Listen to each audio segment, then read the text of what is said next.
I want to talk to you today about an idea that, if you really think about it, is the single most important concept to master if you want to reach the pinnacle of your life. And that's this notion of opportunity.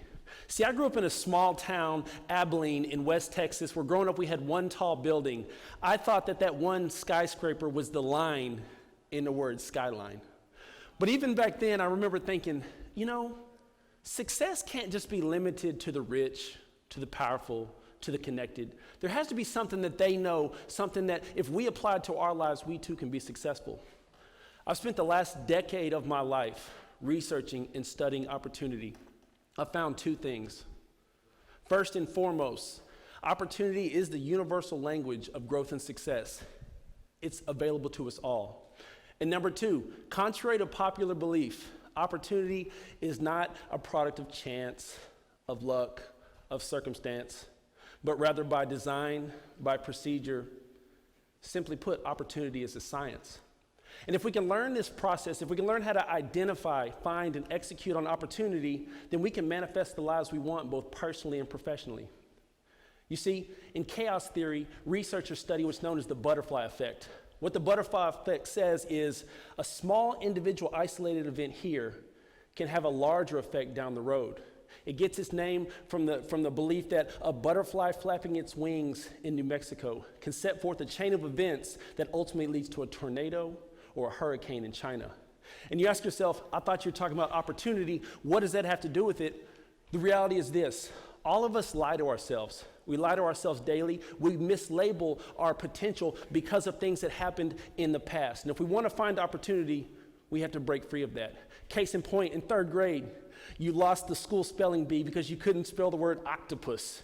You remember your parents hanging their head.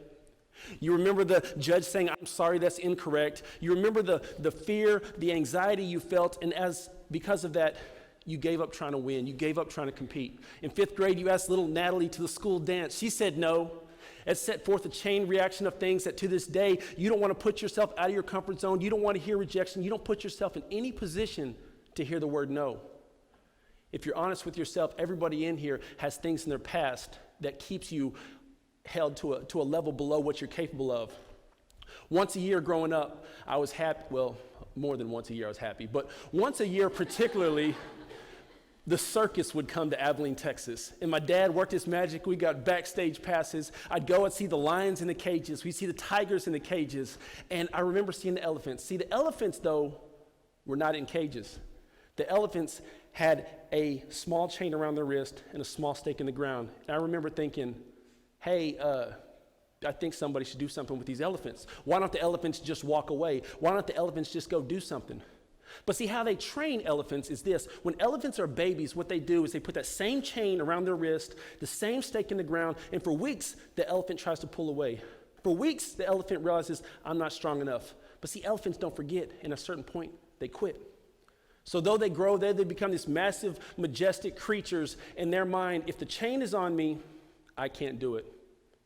Think about your life. How many times have you quit on something because it didn't work then? What we have to do to start finding opportunity is we have to revisit some of the things that didn't work before, because who we are, we're better now. We're stronger now. We know more now. And we start moving toward opportunity. Now, I would love to say, let go of those chains and you can go do it, but then that would be just one of those speeches. But that's not science. The reality is, just because you go out there today and you say, I have a can-do attitude, you might fail. But that's a good thing, because mathematics, science says you should fail. Anytime a new product or a new marketing plan from a major company is coming out, business analysts look at what's called the sigmoid curve, the S curve. And what it says is, in the beginning of anything, when you're trying, when you're testing, when you're experimenting, there's a period that looks like it's going down, a period where failure is expected. A good friend of mine plays professional basketball, and during the offseason, I see him shoot hundreds of shots. One particular day, he was like missing a lot of shots. He said, Baylor, it's all good because the misses are just as important as the makes. So I don't know about that. It seems like the makes should be more important in basketball. But he said, no, see, the makes give you momentum, but the misses are where you learn. The data supports that, because after that, after a period of putting yourself out there, after a period of trying to do something, you start seeing a period of growth, a period of success, a period of prosperity where everything's going your way, and then you peak and it goes on the decline. I don't have to tell you how to live your life when things are going good. What we have to do to find opportunity is figure out how do we minimize the time spent in the lull, and how do we minimize the time it takes to find our new opportunity.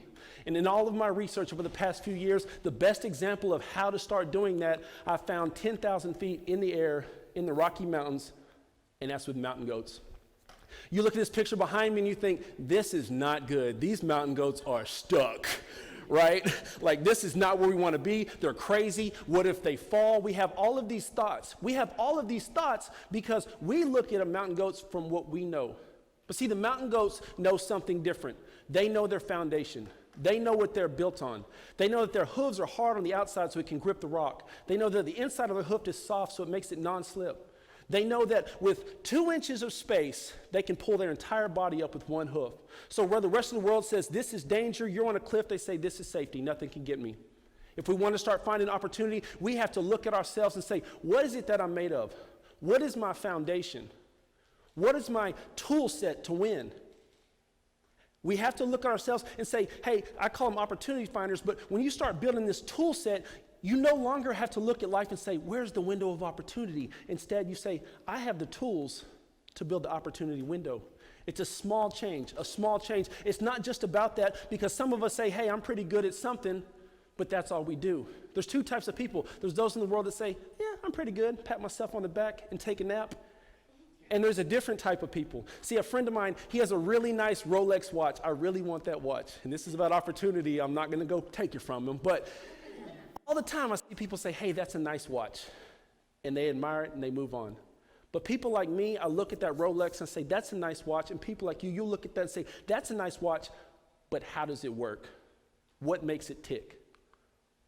It's those kind of questions, not just finding our skill set, but then asking ourselves, what are the building blocks of this skill set that I have? That's what really helps us to dig into what we're capable of. Instead of going at opportunity and trying things with the dull axe, what we start saying is, I have an opportunity to sharpen the axe. The reason that a Rolex watch is worth so much is that a Rolex watch is not battery powered. On top of that, unlike all the other watches that tick, tick, tick, tick, a Rolex has a smooth, continuous circle around the face of the watch. It's called the automatic mechanism. I don't know about you, but I don't want a life that's filled with incremental success. I want continual improvement. And the way to get continual improvement is to really look at ourselves, look at our tool set and say, what is it? What can I do to sharpen my skill? What can I do to expand my toolbox, so to speak? And when we do that, we're starting to move the right direction. See, growing up, I was a big fan of Bruce Lee. I loved karate. I studied all the Japanese, Asian arts. I wanted to be a ninja. I wanted to be a samurai. The problem is you can't be an ancient samurai warrior if you're a mixed kid from Texas in the 80s. But I studied this and I was fascinated with these noble warriors, these samurai warriors. And the reason was because every samurai had what was a katana blade. You see this single-edged curved blade, and I was like, oh, I want one of those so bad. And the reason that these warriors were feared was because of this blade. See, samurai warriors never parted with their sword. They kept their sword when they're fighting. They kept their sword at dinner. They slept by their sword. The reason they did this is because they felt the soul of who they are was not inside their body. The soul of who they were and are is in their sword. Think about what would happen if you took that approach to your life. When you look at your skill set, you look at your ability, you look what you bring to the world, would you not value it that much more? Would you not work on sharpening that blade? I mean, these samurais didn't even let a thumbprint or a fingerprint be on that blade because it could dull it. So many of us are going through life with a dull sword. We have the opportunity to get better at it, to improve with it. From the age of 3, these samurai warriors are really pushing themselves. They're learning their limits. They're learning the capacity. They're learning how the sword works. We have to take that same thing, look inside ourselves and say, hey, what am I capable of? Because when we do that, we start to change the conversation. We start to see opportunity. We start to say, hey, I have more to offer. I can bring things to the marketplace. I can bring things to the world. And when we start to do that, we're now 90% of the way there. We're 90% of the way there. And there's 10% more. And 10% more I found by accident. And that's an understanding. It's an understanding. See, when I was 9 years old, I was the captain, I was the general manager, I was the star player of what we called the Front Yard Football League in Abilene, Texas. It was me and my hooligan friends, and we were on a 57-0 winning streak, and we decided we need new competition. I volunteered my 6-year-old sister to be our competition. We gave her a plastic helmet. We gave her plastic shoulder pads. Never mind the fact that we had real helmets, real shoulder pads. Never mind the fact that we didn't give her any teammates or blockers. We told her, there's 2 simple rules. Number 1, we're going to kick this Nerf football off to you. You run it back for a touchdown. Try to avoid us. Number 2, if you don't want to run it back, you take a knee. We kicked the ball off. My sister took off. I had the angle on her. She was running across the front yard nearest the street, and when I tell you I was going to give a hit for the ages, the neighborhood was going to talk about this forever.